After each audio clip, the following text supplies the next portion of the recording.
Hello friends, welcome to my channel. ठीक है।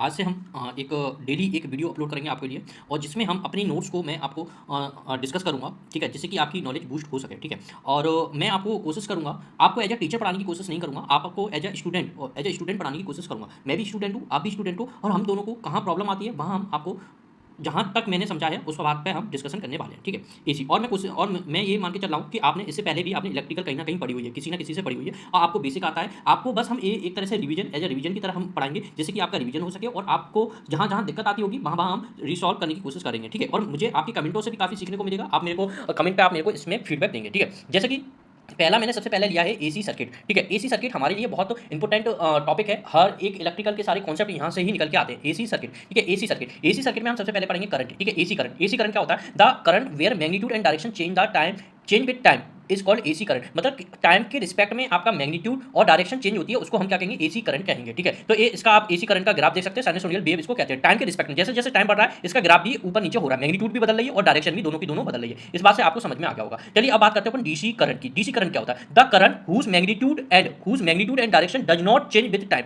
Is called DC current. ऐसा current जिसकी डायरेक्शन और मैग्नीट्यूड नहीं चेंज होती है टाइम के रिस्पेक्ट में। ठीक है। इसका आप ग्राफ देख सकते हो। देखो टाइम बढ़ रहा है, लेकिन यहाँ पर आपकी करंट और डायरेक्शन की वैल्यू दोनों की दोनों कांस्टेंट आ रही है। ये आपका ग्राफ है। ये आपका T1 T2 T3 टाइम पे ऐसे ही टाइम की रिस्पेक्ट में इसका ना ही मैग्नीट्यूड बदल रहा है, ना ही इसका डायरेक्शन बदल रही है। ठीक है। और ये क्वेश्चन आपका आता है, बहुत जनरल आता है, बहुत सिंपल ही क्वेश्चन है, लेकिन ये क्वेश्चन आपका आता है। करंट क्या है? आपका मैग्नीट्यूड और डायरेक्शन बदलता है, और डीसी करंट आपका मैग्नीट्यूड और डायरेक्शन नहीं बदलता है। इस टाइप से आपके क्वेश्चन बनते हैं। ठीक है। Objective type. अब आप आ जाओ टाइम पीरियड क्या होता है? टाइम पीरियड क्या होता है? The time taken in a one cycle is called a time period. एक साइकिल जो भी टाइम लेती है उसको हम क्या कहेंगे? एक टाइम पीरियड कहेंगे। मतलब ये जो साइनसोइडल की जो वेव है ना, एक जो साइकिल बनाने में, माना कि ये एक साइनसोइडल वेव है। ठीक है। ये इसकी एक साइकिल यहाँ पर कंप्लीट हो गई, तो यहाँ से यहाँ तक की कंप्लीट होने को अपन क्या कहते हैं? एक टाइम पीरियड कहते हैं। उसको किससे अपन डिनोट करते हैं? टाइम पीरियड से अपन उसको डिनोट करते हैं। ठीक है। Time period. ठीक है। इसकी यूनिट क्या होती है? इसकी यूनिट होती है सेकंड। ठीक है। टाइम की यूनिट क्या होती है? सेकंड। वही इसकी यूनिट होती है, टाइम की यूनिट होती है सेकंड। वही इसकी यूनिट होती है सेकंड। ठीक है। यहाँ तक आपको बहुत अच्छे से समझ में आ रहा होगा, होप सो। ठीक है। अब बात करेंगे अपन फ्रीक्वेंसी की। फ्रीक्वेंसी क्या होती है? द नंबर ऑफ साइकिल पर revolution in 1 second is called frequency. इसका क्या मतलब हुआ? मतलब यहाँ पर ये क्या कह रहा है? देखो ये क्या कह रहा है? एक सेकंड के अंदर कितनी कितनी नंबर ऑफ साइकिल्स जो कंप्लीट होती है, उसको ये कह रहा है फ्रीक्वेंसी। अब माना कि आपको पता है इंडिया के अंदर फ्रीक्वेंसी आपकी कितनी चलती है? 50 हर्ट्ज। तो 50 हर्ट्ज का मतलब क्या है? ये आपको मैं बता दूं। 50 हर्ट्ज का मतलब ये है कि एक सेकंड के अंदर जो फ्रीक्वेंसी होती है ना, वो आपकी कंप्लीट कितने राउंड कर लेती है? एक सेकंड के अंदर आपकी 50 राउंड कंप्लीट कर लेती है। दैट इज कॉल्ड आपका 50 हर्ट्ज। ठीक है। तो ये आपको याद रखना है। फ्रीक्वेंसी क्या हो गया? नंबर ऑफ साइकिल पर revolution in 1 second is called frequency. ठीक है। ये होता है। अब आप आ जाओ इनके दोनों के बीच का संबंध क्या होता है? फ्रीक्वेंसी और टाइम का। ठीक है। Relation between time period and frequency. ठीक है। ये तो आपको बहुत पता ही होगा, ये तो बहुत बेसिक सी चीज़ है, लेकिन आपको रिवीजन के लिए मैं फिर से आपको पढ़ा रहा हूँ। ठीक है।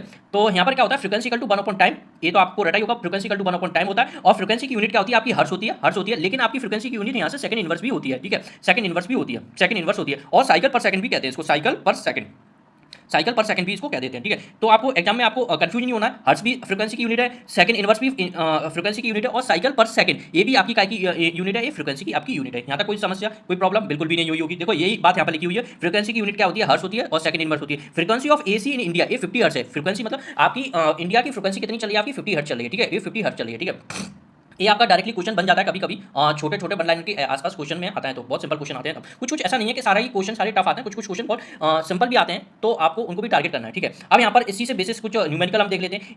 क्वेश्चन आपका क्या आ गया है यहाँ पर? For a AC current if frequency is 50 hertz. Frequency दे दी आपको 50 hertz, then time period. Time नहीं निकाल पाओगे क्या? फ्रीक्वेंसी इक्वल टू क्या होती है? 1 अपॉन टाइम होती है। टाइम अपन को निकालना है, फ्रीक्वेंसी अपन को दी है, तो टी इक्वल टू आपका क्या हो जाएगा? 1 अपॉन एफ हो जाएगा। फ्रीक्वेंसी क्या दी आपको? 50 हर्ट्ज। 50 का हर्ट्ज कर दो, मतलब 1 अपॉन 50, मतलब 1 अपॉन 50 को आप सॉल्व करोगे, वही जो आएगा, तो वही तो आंसर आएगा 0.02 सेकंड। 0.02 सेकंड, यही तो ये आंसर आएगा। और टाइम है, टाइम पूछा है, तो ये क्या में आएगा? सेकंड के अंदर आएगा। याद रखना, यूनिट आपको अच्छे से याद होनी चाहिए। सेकंड के अंदर आपका टाइम आएगा। ठीक है।